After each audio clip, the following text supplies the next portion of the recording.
जरा है घंटा विंध्याचल पहाड़ पे, बाजरा है घंटा विंध्याचल पहाड़ पे।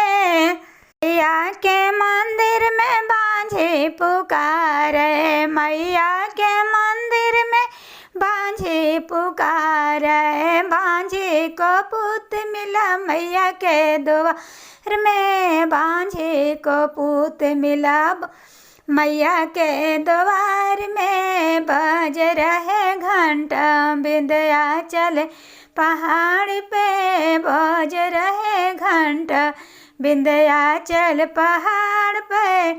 मैया के मंदिरवा में बालक पुकारे, मैया के मंदिरवा में बालक पुकारे। बालक के विद्या मिला मैया के दरबार में, बालक के विद्या मिला मैया के दरबार में।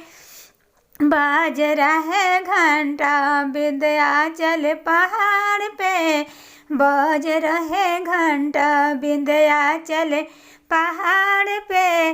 मैया के मंदिरवा में अंधा पुकारे, मैया के मंदिरवा में अंधा पुकारे। अंधा को नैन मिला मैया के दरबार में, अंधा को नैन मिला मैया के दरबार में। बज रहे घंटा विंध्याचल पहाड़ पे, बज रहे घंटा विंध्याचल पहाड़ पे। के द्वार में कन्या पुकारे, मैया के द्वार पर कन्या पुकारे। कन्या के सुहाग मिला मैया के द्वार में, कन्या के सुहाग मिला मैया के द्वार में। बाज रहा घंटा विंध्याचल पहाड़ पे, बज रहे घंटा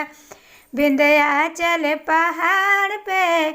मैया के द्वार पर कोढ़िया पुकारे, मैया के द्वार पर कोढ़िया पुकारे। कोढ़िया को काया मिले मैया के द्वार पे, कोढ़ियन को काया मिले मैया के द्वार पर। बज रहे घंटा विंध्याचल पहाड़ पे, बज रहे घंटा विंध्याचल पहाड़ पे। के द्वार पर लंगड़ा पुकारे, मैया के द्वार पर लंगड़ा पुकारे। लंगड़ा को अंग मिला मैया के द्वार पे, बज रहे घंटा विंध्याचल पहाड़ पे, बज रहे घंटा विंध्याचल पहाड़ पे।